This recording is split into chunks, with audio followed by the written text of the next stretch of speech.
आप लोगों ने परीक्षा की तिथि को देख ही लिया है, एग्जामिनेशन होना है, दैट इज श्योर।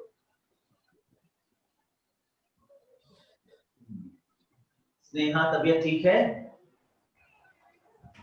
हाँ सर ठीक है। सर मेरा 25 तारीख को होना है, लेकिन एडमिट कार्ड का कुछ पता नहीं है। आप लोग इतने प्रश्न करेंगे, आयोग देखिए सब काम कर रहा है आपके लिए, इतना बेचारा मेहनत कर रहा है आयोग, एग्जामिनेशन की डेट घोषित कर दिया, अब ये एडमिट कार्ड का क्या एक दिन पहले दे देगा, क्या दिक्कत है? अरे सर कहीं बाहर का हुआ तो फिर मसला हो जाएगा। कल तक बच्चे ये बड़ा प्रश्न कर रहे थे कि सर 24 को देखिए कहाँ हो पाएगा, कहाँ हो पाएगा। अरे आप लोगों के लिए असंभव है, सरकार के लिए कुछ भी असंभव नहीं, सब संभव है साहब, मिनटों में हो जाएगा, सब खत्म हो जाएगा, चिंता ना करो। देखते देखते 2-3 महीने बाद वाली परीक्षा भी हो जाएगी और आप कहोगे हमारी तैयारी नहीं हुई है। इसलिए सरकार इसका ब्लेम नहीं लेगी, आपके ब्लेम है, आप मेहनत नहीं करते हो, आप काम नहीं करते हो, आप पढ़ते नहीं अच्छे से, सब कुछ आपके ऊपर है, ठीक है? तो परीक्षाएं सब होंगी, आ जाएगा एडमिट कार्ड, टेंशन न लीजिए। स्नेहा कोरोना को तुमने खा लिया, खत्म हो गया कोरोना? सर कहाँ कोरोना खत्म हो गया? अरे कोरोना आया होगा, तुमने उसको खा लिया होगा, और क्या है, यहाँ पर पता थोड़ी चलता है। कोरोना खा जाता है और इम्यून सिस्टम ठीक है या पता नहीं सर, पर इतना बुखार से और सबसे बचा के रखा, लेकिन वो तब भी ना होना ही था, वो हो ही गया। टेस्ट आपने कराया था कोरोना का टेस्ट? नहीं सर, टेस्ट नहीं करवाया था, अपने आप को आइसोलेट रखा था, अलग रखा था। कोरोना का टेस्ट अगर आप कराते तो आपको कोरोना नहीं कराता। अच्छा कि आपने नहीं कराया, आपका टेंशन नहीं बना आपने। हाँ इसीलिए नहीं कराया कि जबरदस्ती निकाल दिया जा रहा है। कोरोना हाँ आइसोलेट कर रखा है, अभी भी सर हमने अपने आप को आइसोलेट कर रखा है, अलग है, हमने अपने आप को अलग कर रखा है। बिल्कुल ठीक कर रखा है भाई। देखिए अभी जब मुझे भी अभी कुछ दिन के लिए तबीयत खराब हुई थी 20-25 दिन, तो मुझे ऐसा एहसास हुआ कि शायद कोरोना है। फिर हमने सोचा कि आइसोलेशन में जाते हैं, अपने आप को और अपने परिवार को बचाते हैं, सबसे इम्पोर्टेंट ये है। और कोरोना जो है वो अगर रहा भी होगा तो हमने उसको खा लिया, खाकर के समाप्त हो गया। तो इस प्रकार से देखें तो बहुत से लोगों को कोरोना हुआ और होकर खत्म हो गया, और भारत में इम्यूनिटी सिस्टम मजबूत होने की वजह से लोगों ने कोरोना को हजम कर लिया, इसीलिए बहुत कॉमन सी चीज हो गई और सबसे ज्यादा हो रहा है भारत में। लेकिन अब ये दिखता है कि इस कोरोना को हमने वास्तविक रूप से बहुत बाहुबली बना दिया, नहीं तो परीक्षाएं और एग्जामिनेशन और सरकार, अर्थव्यवस्था, ये सब ना चरमराती, सब कुछ ठीक ठाक पहले जैसा चलता होता तो कोरोना को हम निपटा ले जाते जैसे चल रहा था। सरकार ने बहुत सीरियसनेस ले लिया और इसीलिए सारा चीज गड़बड़ा गया। सरकार को इसमें बहुत सीरियस होने की कोई जरूरत नहीं है, मुझे ऐसा लगता है। खैर सरकार कहेगी कि तुमने ठीक किया, अगर नहीं सर, नहीं किया होता तो आज बहुत ज्यादा फैल चुका होता। आ रही है आकृति तुम आ गई। फैला तो बहुत है और डेथ रेशियो भी बहुत ज्यादा है। सर मैंने डेट शीट भेज दी। देखिए अगर डेथ रेशियो ज्यादा है तो फिर सरकार परीक्षाएं क्यों करा रही है? अरे सर नवंबर तक परीक्षा है सर ये वाली, सर अब दिसंबर का बहुत मुश्किल लग रहा है सर हमको तो। अक्टूबर तक है, 5 अक्टूबर तक है। आपने डेट नहीं देखी अभी? मैंने पूरा एनालिसिस किया। आपने डेट देखी है? मैंने पूरा एनालिसिस किया अभी कि परीक्षाएं तक है पूरा 5। सर आपकी वॉइस ब्रेक हो रही है। देखिए सर नवंबर तक है सर पेपर, सर मैंने पूरा पढ़ा सर, नवंबर तक जाएगा सर, 5 नवंबर या 10 नवंबर तक है। क्यों 5 अक्टूबर तक है? ये जून 5 अक्टूबर तक है। 5 अक्टूबर तक है। 5 अक्टूबर तक है। नहीं 5 नवंबर 11 लिखा हुआ, 5/11/2020। 11/2020 तक 5 नवंबर तक है। हाँ देखिए थोड़ा सा देखने में यहाँ पर गलती है, 5 नवंबर तक की परीक्षा जा रही है। 2-2 दिन 3-3 दिन का गैप कर रहे हैं। हाँ वही सर मेरा एकदम 25 तारीख को हो रहा है और मेरा है। कब है? मेरा 21 को है, वो भी सेकंड शिफ्ट में है, 3 बजे। थोड़ा विचित्र तरीके से करा रहे हैं। मेरी फर्स्ट शिफ्ट है। फर्स्ट शिफ्ट वाला इज बेटर। ये तो एक प्रकार सर कहाँ गए? सर अब तो 1 महीना एग्जाम का, और हो सकता है हम लोग को सेंटर जो चेंज किए हैं, हो सकता है पास का ही सेंटर मिल जाए, हो भी सकता है नहीं भी हो सकता है, दोनों ही चीजें हैं। सेंटर तो हमेशा दूरी का मिलता है ऑलमोस्ट। क्या लग रहा है सर कि एग्जाम होगा दिसंबर में? क्योंकि सर मुझे नहीं लगता है। सही बात है। अभी देखिए नहीं एग्जाम होगा, मुझे होगा हौसला रखो, होगा जरूर। मुझे नहीं लगता। नहीं मतलब भले ही जनवरी और फेब में निकालेंगे, उसका फॉर्म निकालेंगे जरूर, थोड़ा लेट से निकालेंगे। में जो सर बता रहे थे पीएससी का वो भरा जाता है, आता है तो वो पूरा तो शेड्यूल बिगड़ जाएगा ना, देखा जाए तो। देखिए स्पष्ट है कि वो एक प्रकार से आखिरी पेपर 5 नवंबर में दिख रहा है, लेकिन आप देखिए तो 23 अक्टूबर तक लगभग जो है मैक्सिमम सब्जेक्ट हो जा रहे हैं। 2 4 5 7 तक सब्जेक्ट्स हैं, मतलब कुछ विशेष सब्जेक्ट वही लास्ट रखा जा रहा है, तो उसमें ज्यादा टेंशन की बात नहीं। 23 अक्टूबर समझिए एग्जामिनेशन हो जाएगा और उसके बाद से ये परीक्षाएं शुरू हो जाएंगी आपकी, एक प्रकार से फॉर्म आना शुरू हो जाएगा। 15 नवंबर तक में फॉर्म आ जाएगा। और एग्जामिनेशन होने में क्या है, जिस तरह से स्पीडली 1 महीने के अंदर सब डिसीजन हो, अभी एग्जामिनेशन हो रहा है, वैसे फिर हो जाएगा दिसंबर में। आप तो कल ये भी प्रश्न कर रहे थे कि क्या इस बार परीक्षाएं होंगी, और सब देखिए सब हो रहा है। तो परीक्षाएं, सही बात है सर। परीक्षाएं कराने में हमारे जो ये विभाग है, हमारे सरकारी तंत्र है, बहुत स्ट्रांग है, बहुत जल्दी परीक्षा करा लेगा। बस आपकी पढ़ाई होने में आप कमजोर हैं। आपकी पढ़ाई हमेशा कमजोर रहती है, इसलिए आप अपेक्षा करते हो कि परीक्षाएं जितना डिले हो जाए, जितना विलंब हो जाए, उतना अच्छा है। ये नोटिस कर लीजिए। करेक्ट सर, बात तो सही है सर, बिल्कुल सही कह रहे हैं आप सर। सरकार अपने हिसाब से काम करती है, आप बिल्कुल सही कह रहे हैं। इकोनॉमी स्ट्रॉन्ग करना है। 1200 रुपए की बार फॉर्म फीस कर देगा तो भी दोगे, या 1500 कर देगा तो भी दोगे, और घर घर में ढेर सारा पैसा रखा है और सब पैसा निकल के सरकार के खजाने में आराम से चला जाएगा। और 6 महीने के अंदर जब वैक्सीन आ जाएगी तो जबरदस्त जीएसटी से पैसा ले लिया जाएगा, दबा दबा के गोली लगा के पैसा ले लिया जाएगा, पैसा सब सरकार के पास आ जाएगा। जितना पैसा अनाज में बांट बांट के खिला रही है, सब निकाल लेगी, टेंशन सर हम लोग को दे देंगे, वो कहे हैं कि 100 मिलियन वैक्सीन इंडिया को जानी चाहिए पहले। अरे वो सब हो जाएगा, वैक्सीन सब लगा देंगे, उसके बाद सब जितना लगाया है सब निकाल देंगे, कोई टेंशन नहीं है। देखिए यहाँ पर प्रॉब्लम क्या है कि व्यक्तिगत रूप से कोई हानि नहीं है।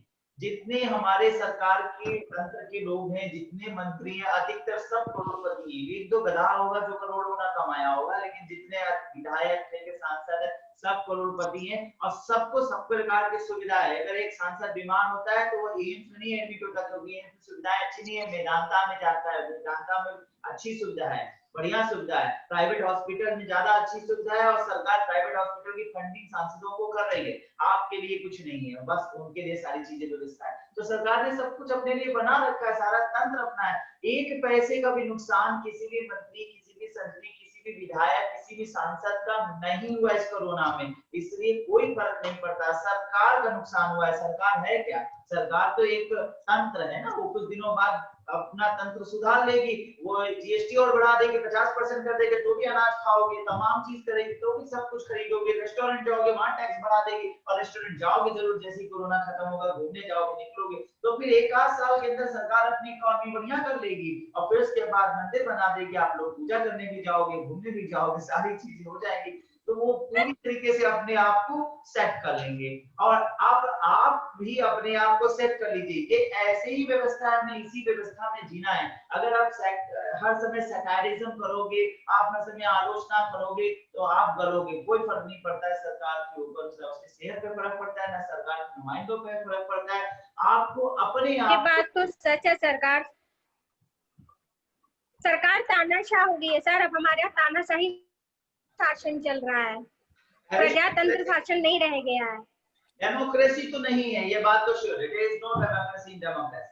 यहाँ पर कोई लोकतंत्र नहीं, बिल्कुल आपके चाहने से कुछ नहीं है, ये नोटिस कर लीजिए। या आप एक प्रकार से कहा जाए तो एरिस्टोक्रेटिक डेमोक्रेसी चल रही है, एरिस्टोक्रेटिक डेमोक्रेसी, डेमोक्रेसी ये एरिस्टोक्रेसी। हमारे चाचा विधायक हैं सर, यही चलता है हर जगह सर, बस सर डेमोक्रेसी छोड़िए। ये एक प्रकार से अब सर इन्होंने सिर्फ भारत ही नहीं, सर इन्होंने 50 साल, हाँ सर इन्होंने जो 50 साल करने का कर दिया ना, जबरन रिटायर करेंगे। अब उसमें वो परफॉर्मेंस टेस्ट, फिटनेस टेस्ट सब लेते हैं। अब हमारे प्रधानमंत्री जी तो 70 साल के हो रहे हैं, वो तो देश चला रहे हैं, और आम आदमी जिसका घर उसकी कमाई से चल रहा है, आप उनको जबरदस्ती रिटायर करे ले लो। अब आज की डेट में हम लोग ही हैं, अगर हमारे फादर से समझ लीजिए, हमारे फादर्स की इनकम से हमारा घर चल रहा है, अब आज की डेट में हम उनका फिटनेस टेस्ट करेंगे तो वो मेडिकल फेल होंगे, क्योंकि उनको प्रधानमंत्री जैसी सुविधाएं नहीं मिल रही है, उनके चारों वही खान पान, वही वातावरण नहीं है। वो मेडिकल तो उनका मेडिकल भले ही परफॉर्मेंस कितनी अच्छी हो, मेडिकल में वो फेल हो ही जाएंगे, तो क्या जबरदस्ती रिटायर कर दोगे आप? चलिए घबराइए नहीं, तो वो क्या करेंगे, घर सड़क पे जाके सब्जी का ठेला लगाएं?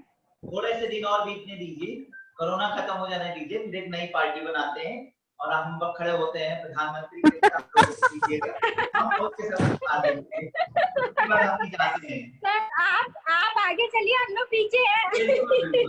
सर वो टॉपिक को मिलेगा। तो एचआरएम मिनिस्टर हो गया जितेश, इकोनॉमिक मिनिस्टर, ठीक है, साइकोलॉजिकल मिनिस्टर होगी, ठीक है सर। डिपार्टमेंट बना देंगे, ऐसे ऐसे सारे लोग मिलके देश चलाएंगे। डेमोक्रेसी क्या होता है लोगों वैसे सही बात है सर, बढ़िया चलाएंगे हम लोग देश, सब लोग। सब गड़बड़ हो गया, देश संभालने के लिए हमको उतरना पड़ेगा। अभी तक हम सोच रहे थे सब संभाल रहे हैं, ठीक से चला नहीं पा रहे, हमें काम करना पड़ेगा। अभी तक हम सोच रहे टीचिंग से काम चलेगा, अपनी टीचिंग में पॉलिटिकल सिस्टम में आना पड़ेगा।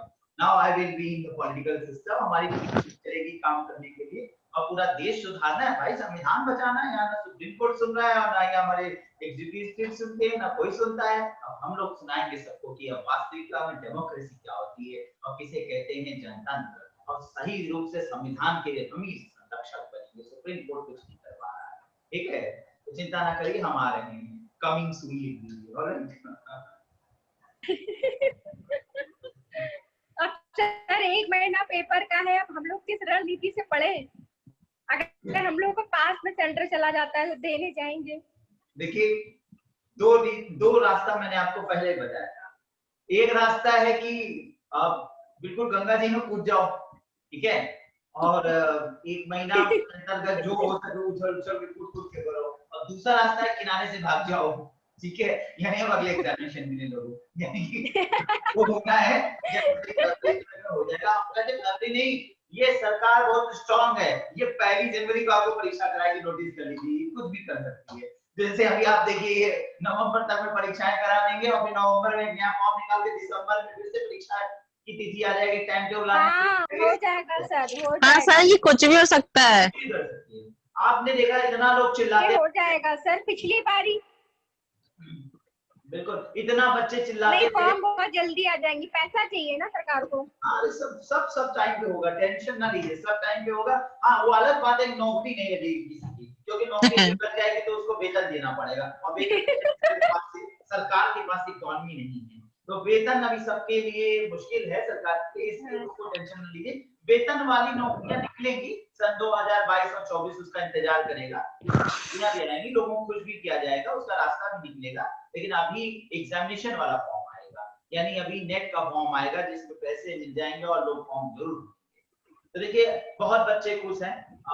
अगर आपने भी एक नया एमए का फॉर्म भरा होता तो 1 साल आप ऐसे ही पास हो जाते। इस बार कोरोना काल के तहत जो है आपको एडवांटेज मिल जाता। आप लोगों ने बेवकूफी किया, जैसे ही आपका कोरोना लगा था आपको एमए का एक फॉर्म भर देना चाहिए था, कहीं से निकाल करके, आपका 1 साल बच जाता है। फाइनल ईयर में 1 ही साल के अंतर्गत हर आदमी एमए पास हो जाएगा, और सभी लोग जो है जनरली जो प्रीवियस में थे उन सबको प्रमोट कर दिया गया है। प्रमोशन का उद्देश्य यही रहा है कि प्रमोशन हो जाएगा तो यूजीसी नेट का फॉर्म भर देंगे, क्योंकि वो अपियरिंग में फॉर्म भर सकते हैं, और इसीलिए बहुत से ज्यादा लोग जो है फॉर्म भर रहे हैं। तो सरकार सब कुछ कर सकती है, तो आप ये मत सोचिए कि एग्जामिनेशन नहीं होगा, एकदम ऑन डेट होगा और सब कुछ सही तरीके से होगा। आपको आपने प्रश्न क्या किया, इस 1 महीने की एग्जामिनेशन के लिए क्या करें, तो इस 1 महीने की एग्जामिनेशन के लिए या तो फिर भूल जाइए, 12-15 घंटा जो है जितना हो सके अपना सेल्फ लगा के पढ़ लीजिए और एग्जामिनेशन दीजिए। और दूसरा रास्ता है कि एकदम से भूल जाइए और दिसंबर वाले एग्जामिनेशन के लिए जाइए, उसमें भी 3 महीना ज्यादा नहीं होता, 3 महीना इतना है कि बहुत कम है, आपकी पूरी तैयारी नहीं हो सकती। मैं भी चाहूँ तो पूरा खत्म करना मुमकिन है। मैं देख रहा हूँ कि जिस तरीके से ऑनलाइन की सुविधा कहने को है जो असुविधा से बनी हुई है, ऑनलाइन में समस्याएं बनी हुई है, नेटवर्क प्रॉब्लम है, कितनी भी मेहनत किया जाए पर बच्चे नहीं जुड़ रहे हैं, जो एडमिशन लिए हैं वो भी नहीं पढ़ पा रहे हैं ऑनलाइन में, बच्चों को ग्रामीण परिक्षेत्र से जुड़े हैं उनका नेटवर्क खराब है। 6 से 7 महीना हो रहा है कोरोना के इस दौर में, सरकार कह रही है ऑनलाइन से पढ़ लो, ऑनलाइन से पढ़ा लो। ऑनलाइन से पढ़ना पढ़ाना बिल्कुल क्वाइट रूप से इम्पॉसिबल सा दिख रहा है। क्यों? क्योंकि ग्रामीण परिक्षेत्र में जो लोग हैं डिस्टेंस एरिया में, उनके पास नेटवर्क की इतनी असुविधा है। हम लोग जो शहर में खुद नेटवर्क की असुविधा से जूझ रहे हैं, ऐसे में ऑनलाइन स्ट्रक्चर बिल्कुल पुअर है। सरकार ने इस क्षेत्र में बिल्कुल कुछ नहीं किया। कम से कम 5G या कुछ ऑनलाइन में प्रोग्रेस लाना चाहिए था, इस प्रकार से काम होना चाहिए था जिससे कि ऑनलाइन को और बढ़ावा मिलता, लेकिन इसमें कुछ भी नहीं हुआ है और कुछ होना भी नहीं है। अभी मैंने कहा ना, आलोचना सटायर करने से कोई फायदा नहीं, कुछ होना भी नहीं है। ऐसी स्थिति में ही हमें चलना है, ऐसी स्थिति में ही हमको अपने आप को गवर्न करने की जरूरत है, ऐसी स्थिति में अपने आप को चलाने की जरूरत है, ऑनलाइन की इसी सुविधा के साथ काम करने की जरूरत है। तो बस टूटी फूटी स्थिति के अनुसार काम करते चलिए, और अगर इस एग्जामिनेशन में आपकी हिम्मत नहीं बन रही है तो दिसंबर वाला भी बहुत दूर नहीं है, 3 महीने के अंदर एग्जामिनेशन होना है, उसके लिए कमर कस, ठीक है जी सर। तो चलिए, और अब आप लोग आए हैं तो कुछ पढ़ाई वढ़ाई भी हो जाए। वैसे तो मैं सोच रहा था कि एक आध हफ्ते के लिए पढ़ाई हटा दिया जाए, सब लोग आराम कर लें, तो ना हो तो फर्स्ट वीक मैं नेक्स्ट वीक सोच रहा हूँ सब लोग उनको छुट्टी दे दिया जाए। 24 तारीख की परीक्षा, 24 है, 25, 26, 27, 28 तक में काफी परीक्षाएं हो जाएंगी, प्रमुख विषय समाप्त हो जाएंगे। है सर, ऐसा तो सर बहुत टाइम हो जाएगा। नहीं नहीं, पूरा नहीं छुट्टी करेंगे। नहीं सर, आप क्लास कंटिन्यू रखिए। सर रोज रखते हैं, कोई आता ही नहीं, कोई आता ही नहीं है। हाँ, कोई आता ही नहीं है, क्लास में कंटिन्यू करो, अकेले आके पढ़ा दो। आज बहुत ब्रेक हो रही है। हाँ, 1 तारीख तक जो है वो मैक्सिमम पेपर हो जाने, सोशियोलॉजी तक हो जाएगा, 24, 25, 26, 27, 28 के साथ। तो ये मैं सोच रहा हूँ 1 सप्ताह के आप लोगों को ब्रेक कर देता हूँ, तो 2 तारीख से मैं क्लास लूंगा, 1 सप्ताह का ब्रेक, क्योंकि सब लोग पेपर हाँ 2 तारीख, क्योंकि इसके बाद जो पेपर्स हैं वो जनरली देखा जाए तो 7 तारीख से सोशियोलॉजी है, और 7, 8, 9 कुछ 2-4 पेपर रह जाएंगे, ठीक है। तो 30 तारीख के एक वीक के लिए 3 क्लास सस्पेंड करते हैं, तो 24, 25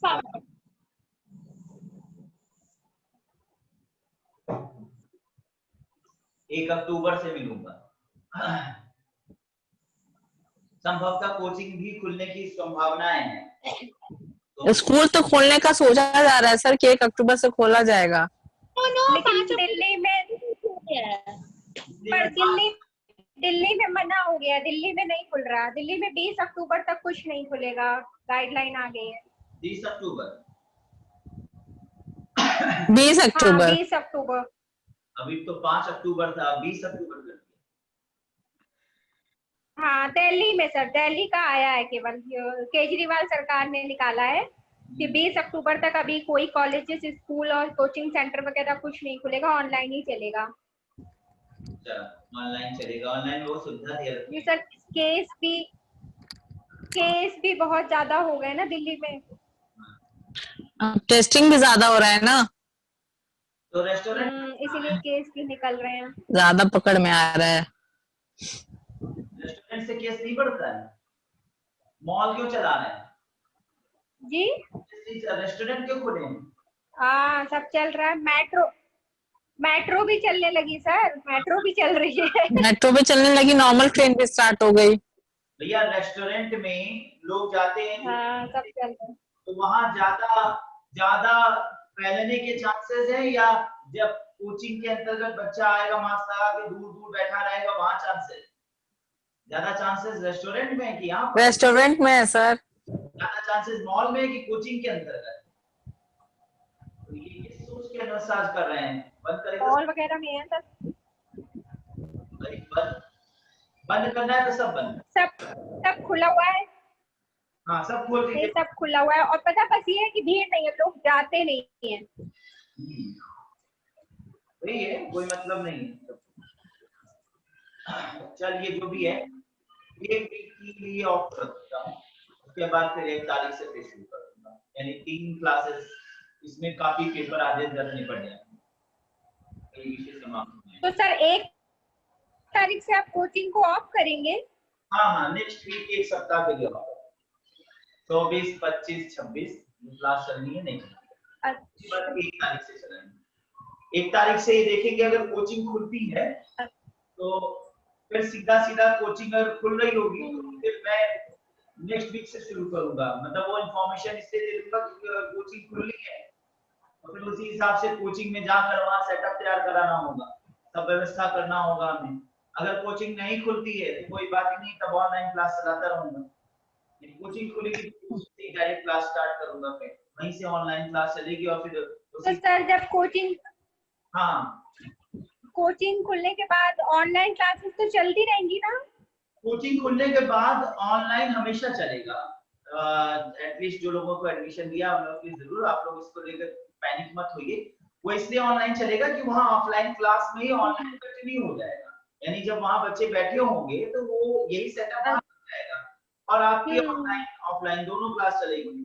वो मुझे देखना होगा 1 तारीख, इसलिए मैं 1 तारीख से कोचिंग खुलना श्योर हो गया, तब मैं 1 सप्ताह बाद फिर आप लोगों को डायरेक्ट ऑनलाइन ऑफलाइन दोनों क्लासेस शुरू करूंगा। अगर 1 तारीख को स्पष्ट हो तो फीस जाएगा, पहले ही नोटिस आ जाएगा, गाइडलाइन आ जाएगी कि 1 से नहीं खुलना है, तो फिर 1 से ऑनलाइन शुरू कर दूंगा।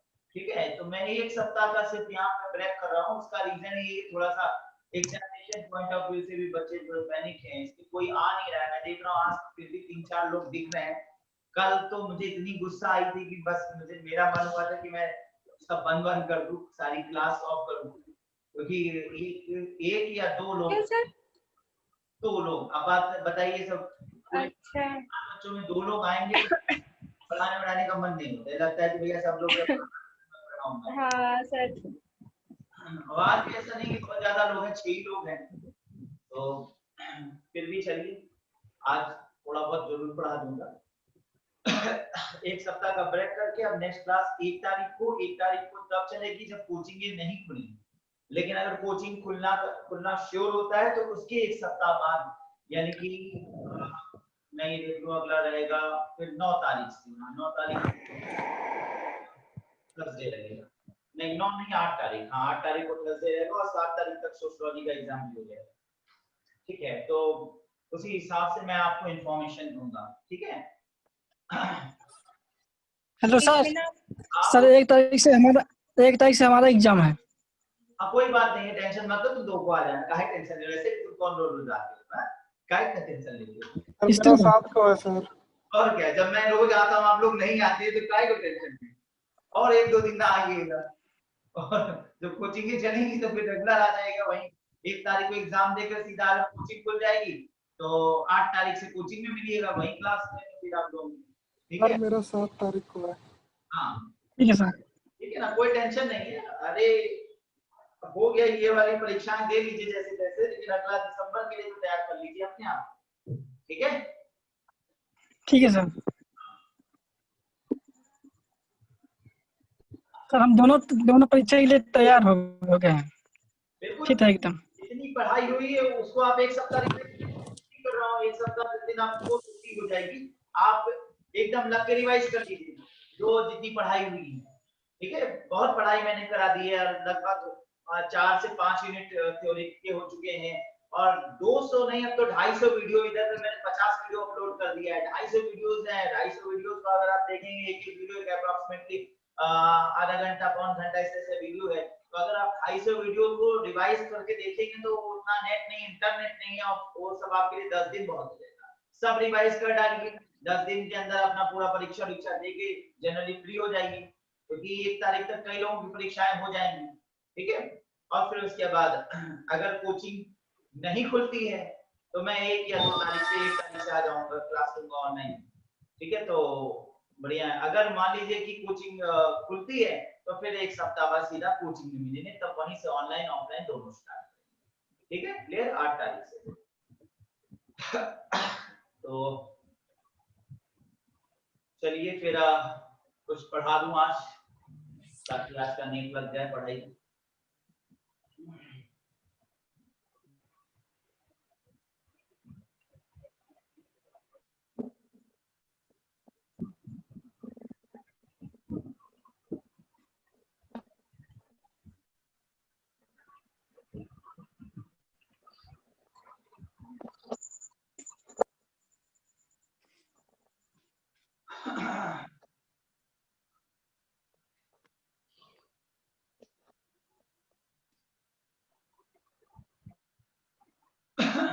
तो हल्का सा रिकैप करते हुए कर रहे हैं।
पर्यावरण की भी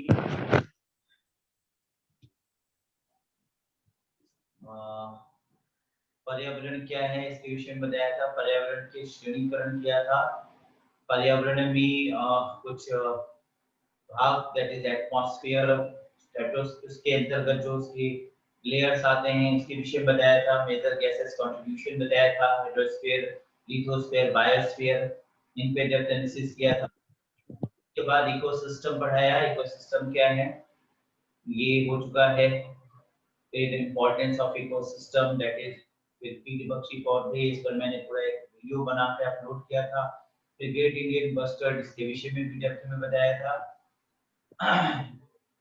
कुछ इकोलॉजी क्या होती है, चक्र, साइकिल्स जिसमें carbon cycle, nitrogen cycle, oxygen cycle, ये चीजें नहीं है। देन ओजोन क्या होता है, ओजोन के विषय में, ओजोन लेयर, सतही ओजोन, मिस्टर ओजोन, इतनी चीजों के बाद हरित ग्रह, हरित ग्रह का जो संरचना है, विश्व का सबसे बड़ा हरित ग्रह ईडन प्रोजेक्ट, उसके बाद हरित ग्रह प्रभाव, then after phosphorus cycle, sulphur cycle, sulphur dioxide, smoke क्या होता है, सूट पार्टिकल्स किसे कहते हैं, ये पढ़ाया। फिर वाटर साइकिल, रॉक साइकिल, सब साइकिल्स कवर किए गए। फिर कुछ इंपॉर्टेंट पॉइंट्स जैसे मिलेनियम डेवलपमेंट गोल्स क्या होता है इसके ऊपर, फिर उसके बाद सस्टेनेबल डेवलपमेंट गोल्स, संपोषणीय विकास लक्ष्य, इसके ऊपर पूरा मैटर क्लियर किया गया था। Then after that is national action plan on climate change, इसको बताया था। फिर इसके बाद कराया गया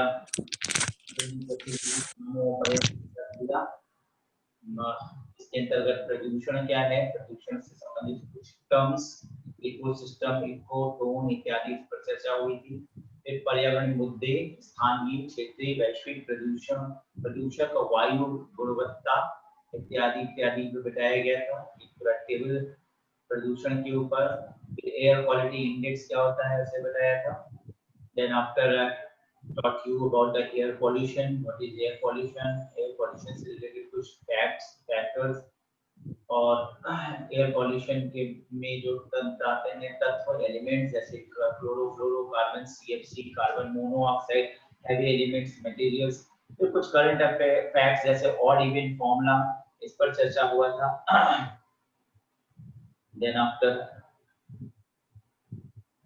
इंडियाज फ्यूल पॉलिसी, इस पर चर्चा हुआ कि Bharat stage emission standard BS-ES क्या है, और अभी हाल ही में लागू 2020 में पूरे देश में 2020 से यूरो 6 लागू हो चुका, इसके विषय में बताया गया था। फिर उसके बाद जल प्रदूषण पे इन डेप्थ एनालिसिस किया था, जल से जनित जो रोग हो रहे हैं उन पर पूरा मटेरियल मैंने प्रोड्यूस किया ताकि वो फैक्ट जरूर पूछा जाता है, आर्सेनिक से क्या रोग होता है, मिनी माता रोग, ब्रैकफुट रोग इत्यादि इत्यादि सब चीजों पर चर्चा हुआ। देन आफ्टर मिट्टी प्रदूषण या मृदा प्रदूषण जिसे सॉइल पोल्यूशन भी कहते हैं, इस पर एक पेज का पूरा मटेरियल दिया गया। फिर उसके बाद मैंने नॉइज पोल्यूशन के ऊपर पूरा डेप्थ मटेरियल बनाया, इसका वीडियो भी बनाया है, अपलोड है। फिर एनवायरनमेंट में कुछ पॉइंट जैसे कचरे किसे कहते हैं, वेस्ट क्या है, टाइप ऑफ वेस्ट, वेस्ट के bins, segregation of the waste इत्यादि इत्यादि। देन आफ्टर केंद्रीय प्रदूषण नियंत्रण मंडल या बोर्ड कह सकते हैं, इसके CPCB के ऊपर डेप्थ मटेरियल दिया हमने। और उसके बाद एनर्जी स्टार्ट किया था, नेचुरल एंड एनर्जी रिसोर्सेज, जिसमें यूरेनियम के ऊपर पूरा मटेरियल बताया, यूरेनियम का विघटन प्रणाली समझाया था, इसके भंडार के ऊपर चर्चा हुई, फिर थोरियम पे चर्चा किया, थोरियम के भंडार, प्लूटोनियम के भंडार, इस पर चर्चा हुई। देन बायोमास, हाइड्रो पावर, वायु ऊर्जा, विंड पावर, सोलर एनर्जी क्या होता है, नेचुरल डिजास्टर्स, इस पर चर्चा हुई। भूकंप के संबंध में कुछ फैक्ट्स, उसके बाद सुनामी के ऊपर कुछ फैक्ट्स इत्यादि पर चर्चा हुई। फिर वोल्केनिक इरप्शंस पर पूरा एक मटेरियल दिया, एक पेज का ये मटेरियल पूरा है। देन आफ्टर लैंडस्लाइड किसे कहते हैं, ड्रॉट क्या होता है, इस पर कुछ एक पेज के ऊपर इसका मटेरियल दिया, फ्लड क्या होता है, इस पर डिटेल दिया।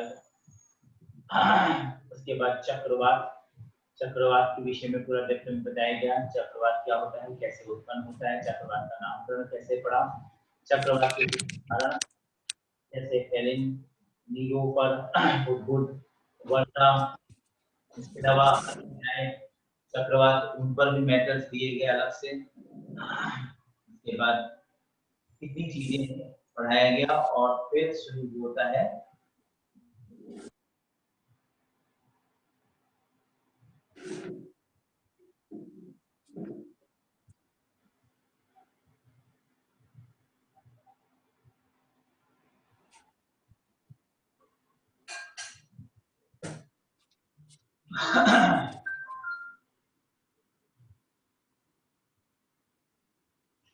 और फिर शुरू होता है मेन इंटरनेशनल एग्रीमेंट्स, जिस पर लगातार लगभग 2 सप्ताह से मैं क्लास दे रहा हूँ। अंतरराष्ट्रीय संधियों पर चर्चा काफी डेप्थ में, क्योंकि सबसे ज्यादा प्रश्न इस पर पूछा जाता है मैल्टा पोलैंड चैलेंज को लेकर।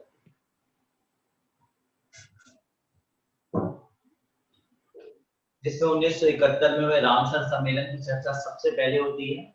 1971 में रामसर सम्मेलन दैट इज ईरान में हुआ और ये विश्व समुदाय को एकत्रित करने वाला एक प्रकार से पहला सम्मेलन माना जाता है। इसके बाद मैंने स्टॉकहोम सम्मेलन के विषय में जो 1972 में संयुक्त राष्ट्र के तत्वाधान के अंतर्गत हुआ माना गया, तब संयुक्त राष्ट्र के अंतर्गत हुआ माना जाएगा। ये एक इम्पोर्टेंट एस्पेक्ट वैश्विक समुदाय को एकत्रित करने के लिए और पर्यावरण के संरक्षण के लिए एक प्रकार से पहला संयुक्त राष्ट्र का वैश्विक प्रयास देखा जाए इम्पोर्टेंट माना जाता है। फिर साइज की बात आती है 1976 में, जो कि विशेष रूप से एंडेंजर्ड स्पीसीज और वाइल्ड फौना और फ्लोरा के लिए निर्मित किया गया, यानी कि जो विलुप्त हो रहे प्रजाति हैं और चाहे वो फ्लोरा हो चाहे फौना, यानी कि चाहे वो पौधे हों चाहे जीव जंतु हों, ठीक है, एक प्रकार से वन्य जीवों के संरक्षण के दृष्टिकोण से पहला वैश्विक समझौता माना जाता है। इसके बाद वियना संधि जो 1985 में हुआ, जिसका प्रमुख उद्देश्य था ओजोन परत के पदार्थों के संबंध में लोगों को बताना। ओजोन परत की जो कमी आ रही है, जो क्षय हो रही है, इसके संबंध में पहला वैश्विक प्रयास था विश्व समुदाय को एकीकृत करना और समझाना। फिर भारत में हुए पर्यावरण संरक्षण अधिनियम 1986 की बात की गई, क्योंकि ये इम्पोर्टेंट संरक्षण अधिनियम है।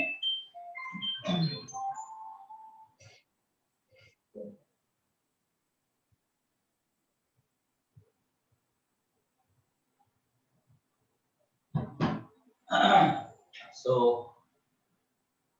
that is पर्यावरण संरक्षण अधिनियम 1986। पर्यावरण संरक्षण अधिनियम इम्पोर्टेंट है क्योंकि उसी समय भारत में भोपाल गैस डालती हुई थी और समय भारत में कोई ऐसा कड़ा पर्यावरण संरक्षण अधिनियम नहीं था, इसलिए इसको निर्मित किया गया। इसके बाद मैंने आपको ब्रुकलैंड कमीशन बताया कि 1987 यानी वियना सभा के 2 साल बाद हुआ।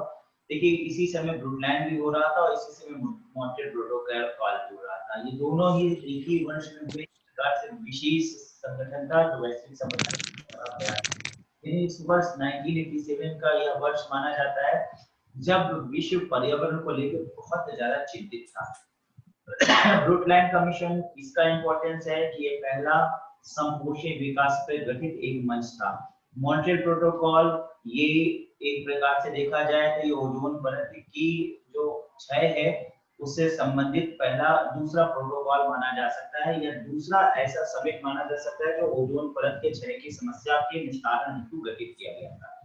अब इन दोनों से जुड़ा हुआ रियो है, क्योंकि एजेंडा 21 जो ब्रुकलैंड में बनाया गया था, दैट इज एजेंडा 21, वो ब्रुकलैंड कमीशन में निर्मित हुआ था, लेकिन इसे लागू किया गया United nation conference environment and development यानी यूएनसेड द्वारा 1992 में रियो में। रियो कहाँ है? ब्राजील में एक शहर है रियो डी जेनेरो, वहां पर इसको निर्मित किया गया है। एजेंडा 21 अपनाया गया।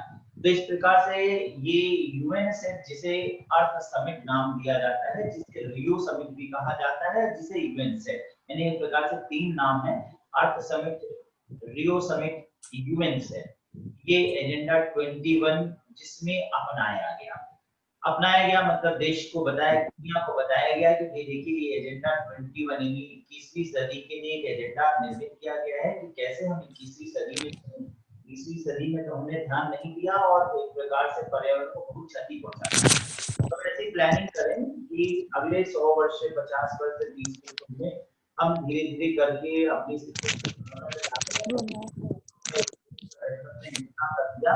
इस सब पूरे विश्व में आग लग गई या अंतरराष्ट्रीय समुदाय में देखा जाए कोई क्षति हो रही है, तो चलिए अब ऐसा कुछ किया जाए कि ताकि विश्व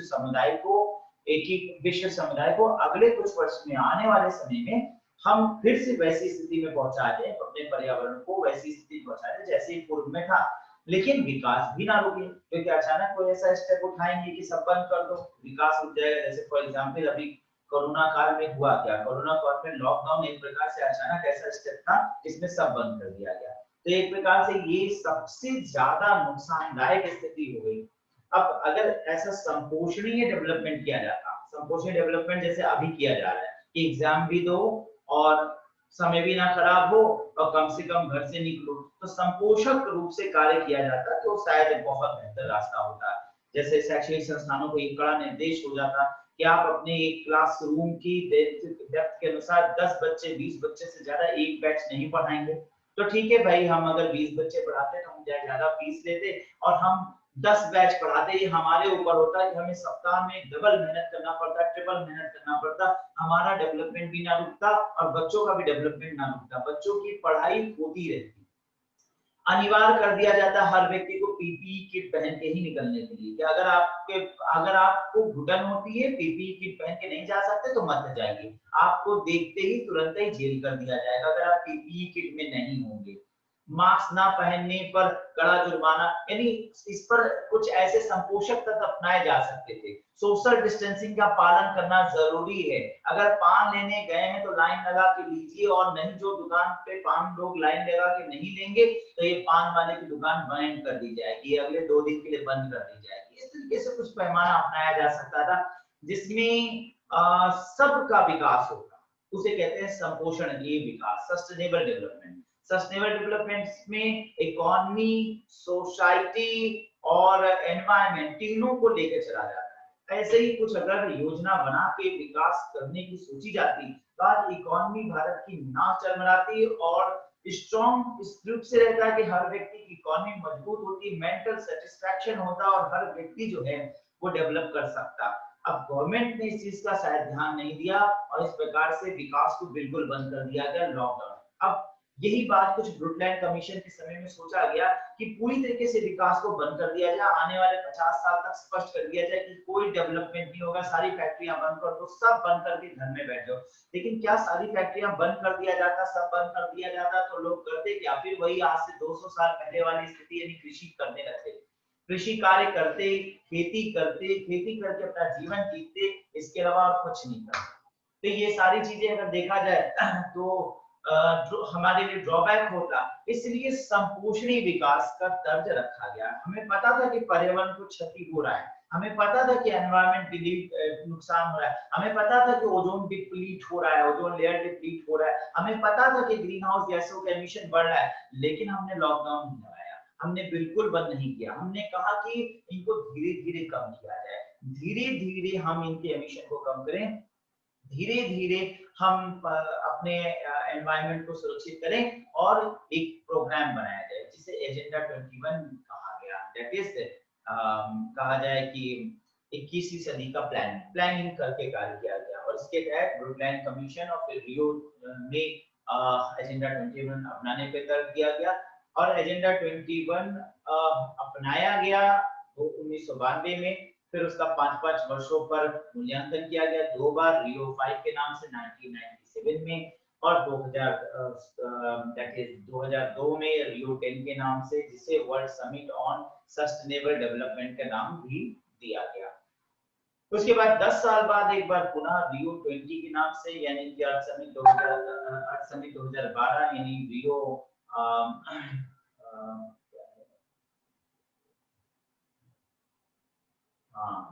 एडमिट कार्ड रिलीज हो गया है, अभी भी मैसेज आ गया है मुझे, admit card is now releasing.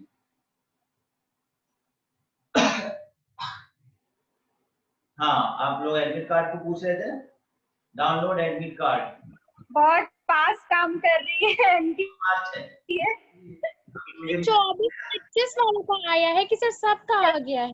ये देखिए भैया, अभी ये लिखा हुआ है ना एप्लीकेशन, आप लोग स्क्रीन पे से देख रहे होंगे, ठीक है ना? किसी का एप्लीकेशन बताइए जरा मुझे। आ गया भैया, सब आ गया, एडमिट कार्ड आ गया। अच्छा एक काम करिएगा, आप लोग अपना अपना एडमिट कार्ड डाउनलोड कर दीजिएगा, सभी लोग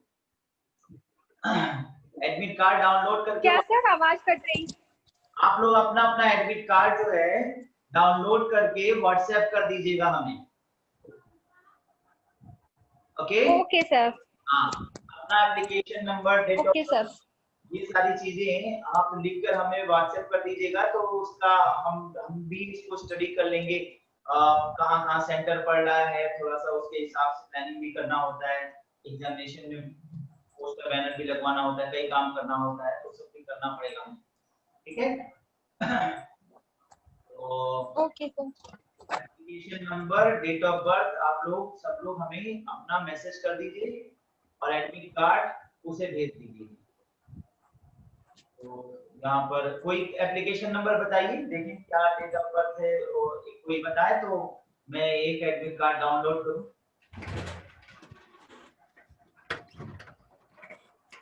किसी का है? सर निकाल रही हूँ मैं अपना, एक मिनट होल्ड कीजिए। हाँ निकालो, तुम्हारा ही देखिए।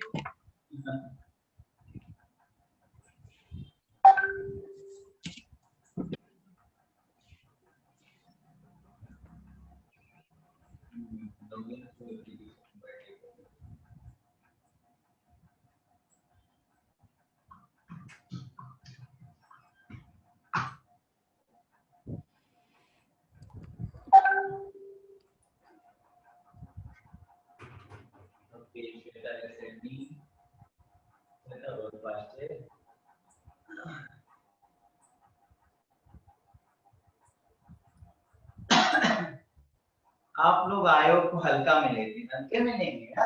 ये लो सब आ गया। 5 नवंबर।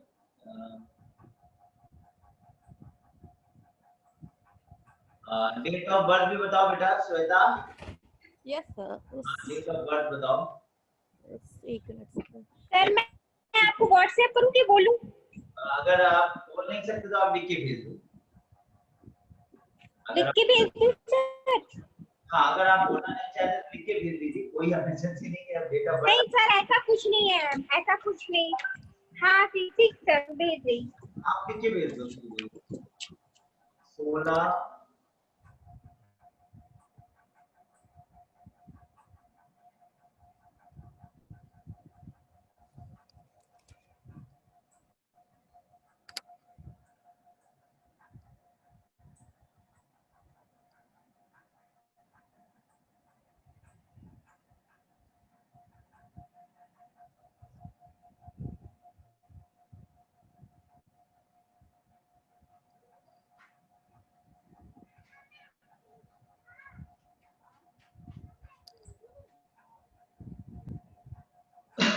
यानी वैलिड एप्लीकेशन नंबर, कुछ गड़बड़ है। एप्लीकेशन नंबर गड़बड़ है क्या पता आपका? देखते हैं सर फिर से। ठीक है, मैं इसलिए यहाँ तब तक आपका डाउनलोड करता हूँ।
सर ओपन हुआ?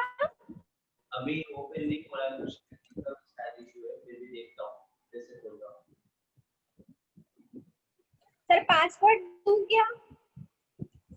हाँ देखता हूँ, बताता हूँ।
ये क्यों नहीं हो लॉगिन हो रहा है श्वेता आपका? मैंने एप्लीकेशन आईडी भी डाल दिया, नंबर, डेट ऑफ बर्थ भी डाल दिया।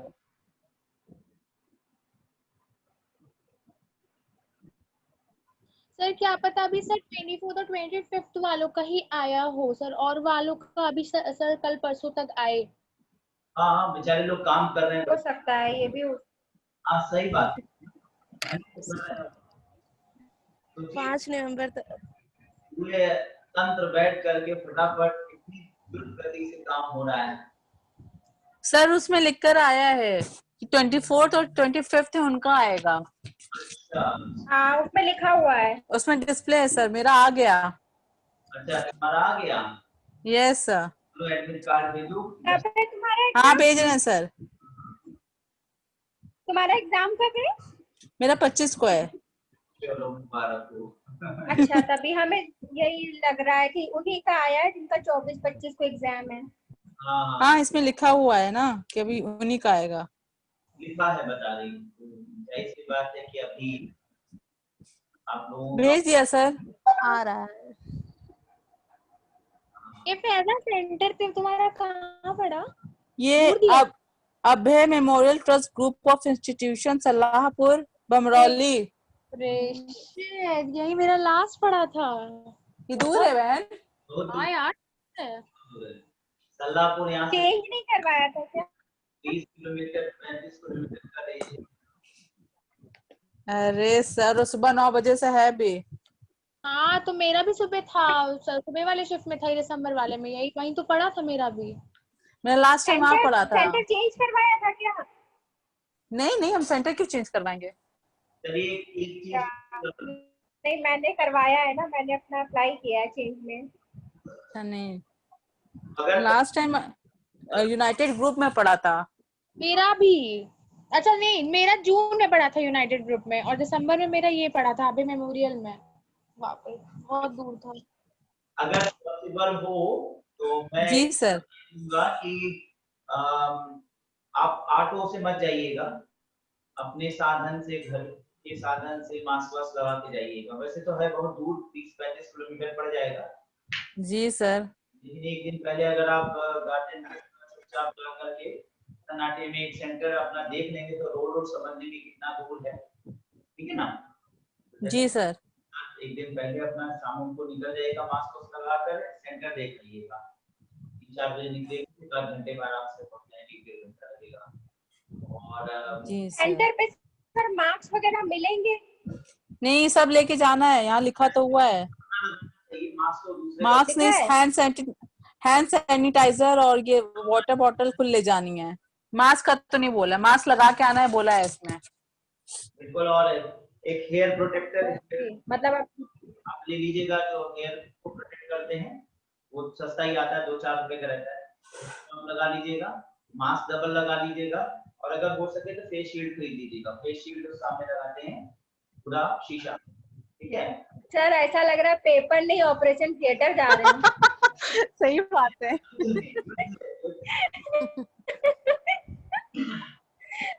हाथ में ग्लव्स पहन लीजिएगा, पीपीपी किट पहन के।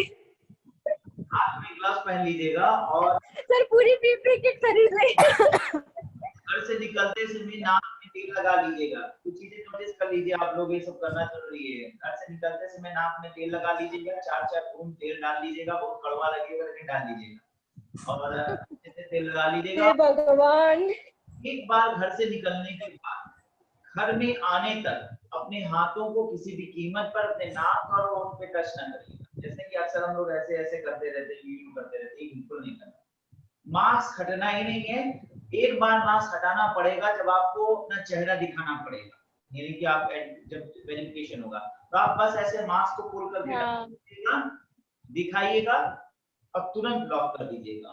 मतलब बहुत सेफ्टी सिक्योरिटी से काम करके सफल रहेंगे, कोई दिक्कत नहीं होगा। और ये गलती मत करिएगा, बाप रे कितना रिस्की है। नाक के नीचे मास्क ना आने दीजिएगा। अक्सर ऐसा होता है, हम लोग नाक के नीचे मास्क आ जाता है, बात करते करते काम करते करते ध्यान नहीं देते, सड़क के यूं गिर जाता है। ये नहीं करिएगा। तो मैं आपको एक सलाह दूंगा, you should have to put mask like this, पूरा लॉक रहना चाहिए, ठीक है। और ऐसे मत करिएगा। अक्सर गर्मी लगती है और बर्दाश्त नहीं होता, आप नीचे कर लेते हो, ये बिल्कुल मत करिएगा। ये एकदम नोटिस कर लीजिए, ऐसे मास्क रहना चाहिए। एक बार आपको जब पेज दिखाना होगा तो आप बस ऐसे पेज दिखाइएगा और उसके बाद फिर लॉक कर लीजिएगा। और किसी भी कीमत पे कितने हिस्से को हटने मत दीजिएगा, ये हिस्सा बहुत इंपॉर्टेंट है। सारा वायरस इसी पोर्शन से आना है, ये नोटिस करना। बाकी जो भी प्रोटेक्शन करते हैं वो इसलिए करते हैं कि हमारे हाथ में वायरस ना लगे, हमारे चेहरे पे वायरस ना लगे, बाल पे वायरस ना लगे, इसलिए हम बाल के ऊपर जो शील्ड है उसको पहन लेते हैं, फेस शील्ड पहन लेते हैं ताकि सामने ना आए वायरस।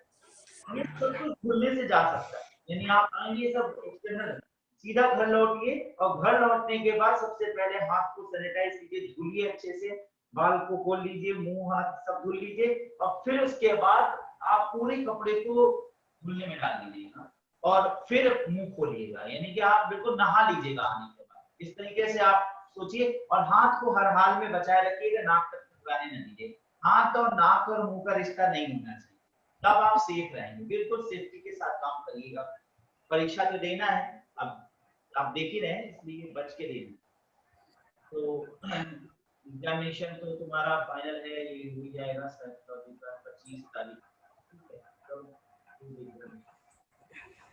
और लोगों का जिसका जिसका एडमिट कार्ड आ जाए हमें भेज दें, सभी लोग एडमिट कार्ड हमें सेंड करें। Yes sir. सर मेरा तो ओके अभी खुल सर। सर अभी ओपन ही नहीं हो रहा, हम डाल रहे हैं। कब है तुम्हारा? तुम्हारा कब है? 30। अभी नहीं होगा, अभी नहीं आएगा फिर तुम्हारा। अभी वो लोग 24 और 25 की तैयारी कर रहे हैं, इसी के हिसाब से।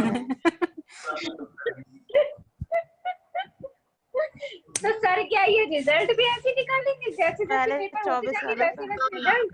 नहीं, रिजल्ट नहीं निकलेगा, बस यही है कि 12-13 दिन में रिजल्ट आ जाएगा। आई थिंक सो, ऐसे निकल ही रहा है ये वालों का आया है। 3 दिन में आया है जेई का रिजल्ट, फाइनल एंट्रेंस एग्जामिनेशन का 3 दिन का रिजल्ट। Yes, sir. 3 में रिजल्ट। अब आप क्या आशा करेंगे आप, और क्या आशा करेंगे? सर नवंबर में रिजल्ट आएगा सर, अभी एग्जाम कंडक्ट करवाएंगे नवंबर तक, एग्जाम है 5 नवंबर तक, तो क्या नवंबर के बाद उसमें रिजल्ट देंगे सारे एग्जाम होने के बाद? कोई बड़ी बात नहीं, 5 नवंबर को एग्जाम होगा, 6 नवंबर को सारा रिजल्ट घोषित हो जाए, कोई बड़ी बात नहीं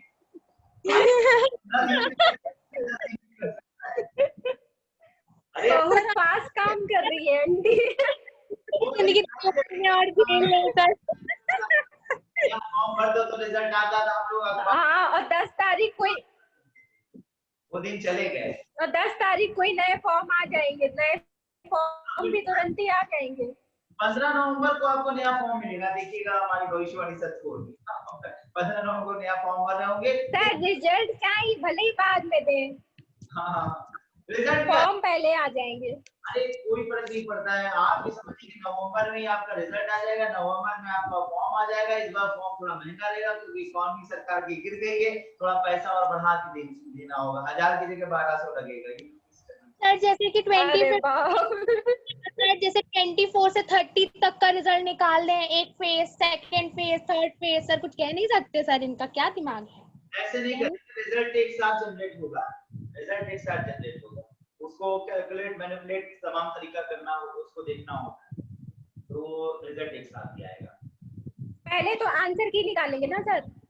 आंसर की भी आ जाएगा, 2 दिन में आएगा, 1 दिन में सुधार के लिए भेजोगे, नेट को लेना सर संशोधन के लिए मौका देंगे कि नहीं, कि हम लोग इससे कुछ चैलेंज करना चाहेंगे तो वो मौका मिलेगा कि वो नहीं मिलेगा, मूल अधिकार छीन लिया जाएगा?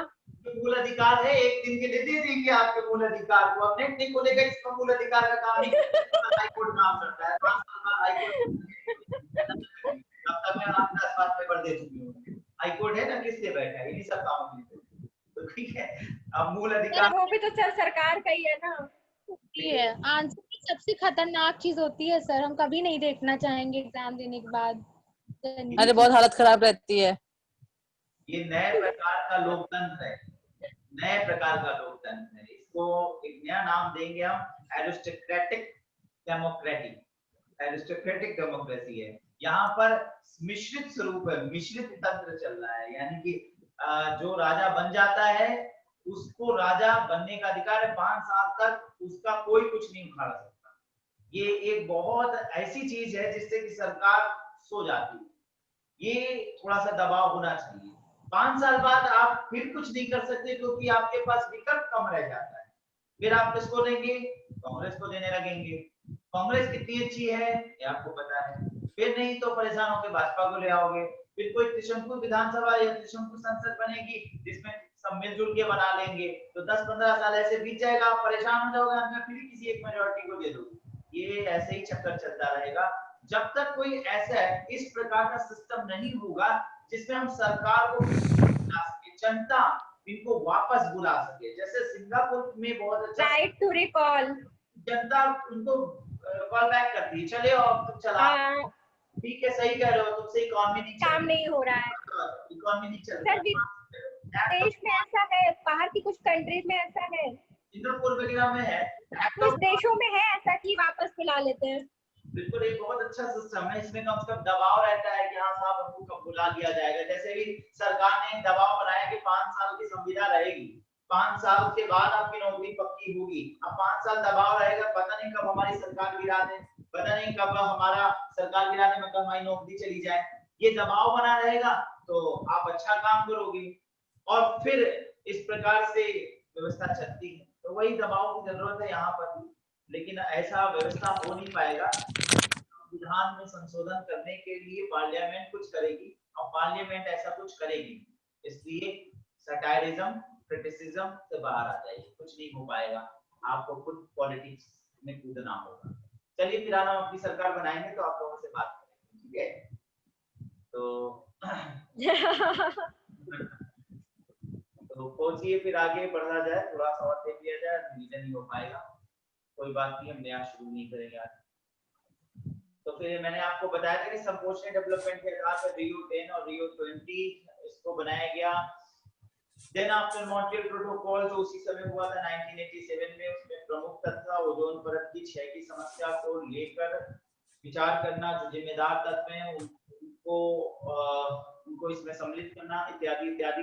फिर आईपीसीसी जो एक inter governmental panel of climate change 1988 में बनाया गया, जिस एक अंतर सरकारी संस्था है जो वैज्ञानिकों के स्तर पर विभिन्न सरकारों द्वारा संयुक्त रूप से होकर विश्व में पर्यावरण के प्रति एकीकृत होने के लिए एक संस्था बनाया गया। ये इसके बाद ICF Indian Canada environment faculty 1995 में भारत और कनाडा के मध्य मेमोरेंडम साइन किया गया, जिसमें दोनों देश मिलकर आपसी रूप से स्वयं ही विश्व में प्रगति यानी पर्यावरण के प्रति अनुकूल विचारधारा के लिए मिलकर कार्य करेंगे। तो क्योटो प्रोटोकॉल आया, विश्व को बुद्धू बनाया गया, बुद्धू बनाया इसलिए गया कि विश्व समुदाय के जो ये विकसित राष्ट्र, इन्होंने कार्बन प्लानिंग की घोषणा की कि चलो भाई इस प्रकार से एमिशन किया जाए कि हर देश जो विकसित नहीं भी है और जो अभी अविकसित है उसे भी कार्बन के एमिशन करने की छूट होनी चाहिए, अचानक ऐसा रोक नहीं लगाया जाना चाहिए। इसलिए सभी देश को कार्बन क्रेडिट कार्ड पॉलिसी को दिया गया, यानी कि एक अमाउंट ऑफ लिमिटेशन कर दिया गया कि चाहे छोटा देश हो चाहे बड़ा देश हो, ये इतना ही कार्बन एमिट कर सकता है। अब इससे क्या होगा कि जो बहुत विकसित देश है वो कार्बन का एमिशन रोक दें, एकदम जीरो कर दें, और अन्य छोटे देश वो कार्बन का एमिशन बढ़ा सकते हैं। इसमें देशों की एक प्लानिंग थी जिसके अंतर्गत उन्होंने जो अविकसित देश थे उन देशों में जाकर के अपने कल कारखाने फैक्ट्रियां लगा दी। बेसिकली अफ्रीका के जो अविकसित देश थे जैसे साउथ सुडान इत्यादि, वहां पर जाकर अपने फैक्ट्रियां अमेरिका, चाइना या रसिया जैसे देशों में जाकर अपनी फैक्ट्रियां लगाई। और यहाँ फैक्ट्रियां लगाने से ये फायदा हुआ कि इन देशों में बड़े स्तर पर उद्योग का विकास हुआ। इन देशों का आपसी फायदा हुआ कि यहाँ औद्योगिकरण आया, यहाँ पर आधुनिकीकरण आया, इनको अपना बेनिफिट हुआ। और सबसे बड़ा बेनिफिट हुआ उन कंट्रीज को जो विकसित थे, उन्होंने और बड़े पैमाने पे गरीब और अविकसित देशों में जाकर के अपने कल कारखाने लगा के कार्बन एमिशन की मात्रा और बढ़ा ली। नुकसान था विकासशील देश, मध्य स्तरीय देश, मझोले देश जैसे भारत। अब भारत जैसे देशों पर ये दबाव हुआ कि आप अधिक से अधिक कार्बन एमिशन कर रहे हो, और भारत जैसे देशों की क्षमता नहीं थी कि गरीब, मझोले और छोटे छोटे देशों में जाकर के अपने कल कारखाने लगा सके। अतः नुकसान इन्हीं को हुआ, दबाव इन्हीं पे आया और आज भी इन पर बना हुआ है। एक प्रकार से क्योटो प्रोटोकॉल एक दबाव था, एक छल वाली संधि थी। फिलहाल क्योटो प्रोटोकॉल विफल साबित होती है। इसके बाद विश्व में और भी बहुत सी संधियां हुई, जैसे बेल्जियम घोषणा पत्र, ये भी एक ग्रीन हाउस गैसों के उत्सर्जन को कम करने के लिए वैश्विक संधि थी। फिर पीपल्स वर्ल्ड वाटर फोरम जो भारत ने किया गया, यानी न्यू दिल्ली में गठित हुआ।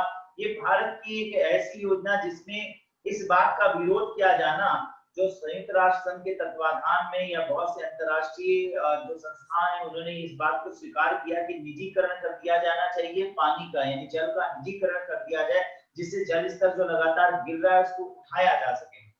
तो भारत ने इसकी अगुवाई करते हुए वैश्विक समुदाय को एक प्रकार से न्योता दिया और सबको भारत में बुला करके एक महामंच तैयार किया इसके विरोध में कि निजीकरण जल का नहीं होना चाहिए, क्योंकि जल एक आवश्यक संसाधन है। जल एक ऐसा संसाधन है जिसके बगैर जीवन नहीं है, और अगर इसका निजीकरण हो जाएगा तो जो गरीब, मध्यम वर्गीय, पुअर पीपल्स हैं वो जल की मोहताजी हो जाएंगी और फिर इसके बाद इस पर भी राजनीति होगी। अतः जल का निजीकरण नहीं होना चाहिए। इसके बाद यहाँ तक मैंने आपको कल के क्लास में पढ़ाया था और आज शुरू कर दे रहा हूँ, एक टॉपिक कर दे रहा हूँ, भूरेलाल कमेटी, दैट इज 2004 में गठित भूरेलाल कमेटी पर चर्चा कर लेता हूँ। तो इसको रिकॉर्ड भी कर दे रहा हूँ। तो आप लोग भी प्रयास किया गया पर्यावरण को सुरक्षित करने की दृष्टिकोण से देखें तो विश्व में काफी प्रयास किया गया पर्यावरण को बचाने। और 1971 यानी रामसर सम्मेलन, फिर स्टॉकहोम सम्मेलन, फिर क्योटो प्रोटोकॉल, मॉन्ट्रियल प्रोटोकॉल पहले, फिर क्योटो प्रोटोकॉल, और इस तरह से देखा जाए तो काफी एक प्रोटोकॉल वैश्विक समुदाय द्वारा बनाया गया। लेकिन फिर भी पर्यावरण में वह अपेक्षित सुधार नहीं प्राप्त किया जा सक रहा। भारत में भी इस स्तर में बहुत कुछ लाया गया, जैसे 1986 का पर्यावरण प्रोटेक्शन एक्ट यानी एनवायरमेंटल प्रोटेक्शन एक्ट लाया गया। इसी के साथ भारत कनाडा संधि होती है, पीपल्स वाटर वर्ल्ड फोरम जो 2002 में किया गया, अपनाया गया, 2004 में ही अपनाया गया। इस तरीके से कई एक स्टेप भारत ने भी उठाया। उसी प्रक्रिया के अंतर्गत भूरेलाल कमेटी रिपोर्ट भी भारत में आई, जिसका उद्देश्य था वाहनों के उत्सर्जनों पर ध्यान देने। तो वाहनों के नए उत्सर्जन प्रतिमान लागू करने के लिए इस कमेटी का गठन किया गया। अपनी रिपोर्ट दी इस कमेटी ने। इस रिपोर्ट के प्रमुख तथ्य जो थे वो ये हैं, पहली बात तो देश भर में एक समान उत्सर्जन प्रतिमान लागू किए जाने पर जोर दिया गया, यानी एमिशन ऑफ कार्बन तो देश में एक जैसा होना चाहिए। राज्य सरकारों को इसे प्रभावी ढंग से लागू करने के निर्देश देने के साथ साथ प्रदूषण नियंत्रण प्रमाण पत्र रखने के बावजूद अत्यधिक धुआं उगलने वाले वाहनों के पंजीकरण करने और ऐसे वाहनों को प्रमाण पत्र जारी करने वाले जांच केंद्रों के प्रमाण पत्रों को रद्द करने की भी सिफारिश की गई। अभी देखा गया कि प्रमाण पत्र बनाना या प्रमाण पत्र कि ये वाहन उत्सर्जन ठीक कर रहा है, कार्बन एमिशन एक लिमिटेड मात्रा में कर रहा है, इस प्रकार से आप एक प्रदूषण का प्रमाण पत्र बना लेते हैं या प्रमाण पत्र के 40 से 50% की छोटी राशि लेकर के आपका जैसा भी वाहन है उसका एक प्रमाण पत्र इशू कर देते हैं। लेकिन ये कहाँ तक ठीक है, ये कहाँ तक उचित है, पर्यावरण के लिए एक प्रकार से विष है।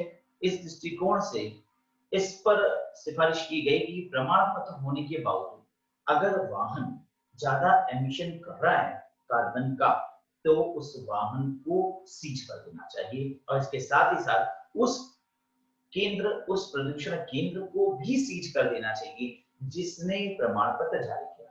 इससे क्या होगा, इससे भ्रष्टाचार पर अवरोध होगा। इससे भ्रष्ट जो विचारधारा के लोग हैं, चाहे वह प्रमाण पत्र जारी करने वाले हो या प्रमाण पत्र बनवाने वाले हो, वो इस डर से कि उनकी गाड़ी ना सीज हो जाए, इस डर से कि उनका प्रदूषण केंद्र ना बंद हो जाए, वो गलत कार्य नहीं करेंगे और इस प्रकार से हम पर्यावरण को काफी हद तक सुरक्षित कर सकेंगे। और अगर इस प्रकार से सख्ती हो जाए तो वास्तविक रूप से देखा जाए तो ये काफी कारगर सिद्ध होगा। सरकार यानी केंद्र सरकार और राज्य सरकारों को इस सुझाव भी दिया गया कि नियमित प्रदूषण नियंत्रण अभियान चलाए और अत्यधिक धुआं उगलने वाले वाहनों की लगातार पहचान किया जाए, बड़े स्तर पर पहचान किया जाए। केंद्रीय परिवहन मंत्रालय देश भर के लिए केंद्रीय सॉफ्टवेयर विकसित करे ताकि पूरे देश में प्रदूषण जांच का स्तर एक समान हो सके। ये नहीं कि यहाँ पर प्रदूषण का स्तर कम है तो यहाँ पर कार्बन एमिशन ज्यादा होगा, इस क्षेत्र में प्रदूषण ज्यादा है, कार्बन एमिशन ज्यादा है तो यहाँ पर कम होगा वाहनों का। इस प्रकार से मानक अलग अलग ना होकर एक मानक बनाया जाए। अत्यधिक धुआं उगलने वाले व्यावसायिक वाहनों को लाइसेंस रद्द करने की बात रखी गई, जिसका अधिकार परिवहन विभाग को तय कर दिया गया। परिवहन विभाग कर सकता है, लेकिन निजी वाहन के संबंध में भी ऐसा कोई नियम नहीं इसमें लाया गया। प्रदूषण नियंत्रण के लिए निजी वाहनों को भी इसके तहत लाए जाने की रिपोर्ट रखी गई कि निजी वाहन भी अगर आपके ज्यादा से ज्यादा कार्बन एमिशन कर रहे हैं तो उनके लाइसेंस को रद्द किया जा सके। इस प्रकार से देखा जाए तो ये कमेटी काफी महत्वपूर्ण और सख्त अनुदेशों के साथ बनाई गई।